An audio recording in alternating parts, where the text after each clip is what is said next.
So, guys, this is me, Avantika, and I'm here to explain QR decomposition using Gram-Schmidt's method. Let's break the solution into simpler parts with easy to understand examples here and there to make it a little interesting, shall we? Before jumping right into the code, let's see a small overview of what we are dealing with today. Overview of QR decomposition. The QR decomposition of a matrix A is the factorization of the equation A is equal to Q into R. That's the hero of the video today, guys. Where Q is an orthogonal or orthonormal matrix, the columns of orthonormal, blah blah blah. Let's keep it simple. What is QR decomposition? QR decomposition splits a matrix A into two parts. We have Q and we have R. Q, a matrix where the column are perpendicular or orthogonal and of length 1, and R on the other hand, a triangular matrix that shows how A is formed by combining the columns of Q, or simply an upper triangular matrix. Let's take a small example.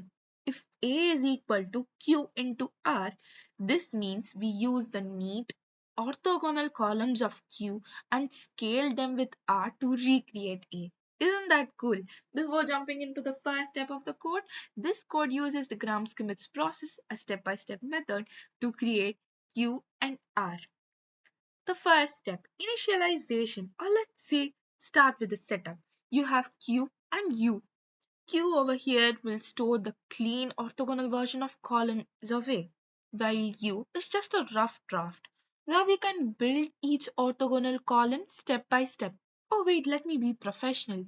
U is used to store intermediate orthogonal vectors during the Gram-Schmidt's process. Let's go for the step 2, guys.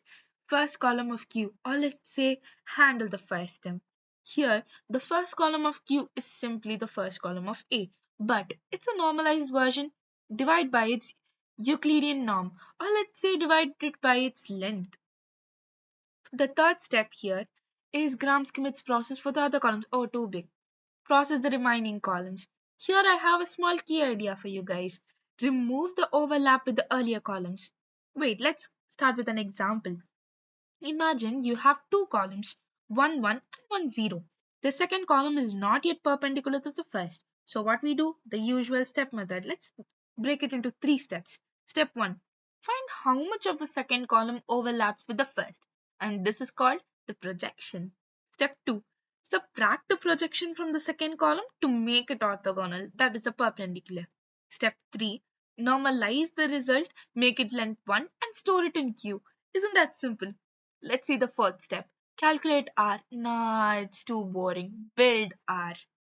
R tells us how much to combine the columns of Q to recreate A.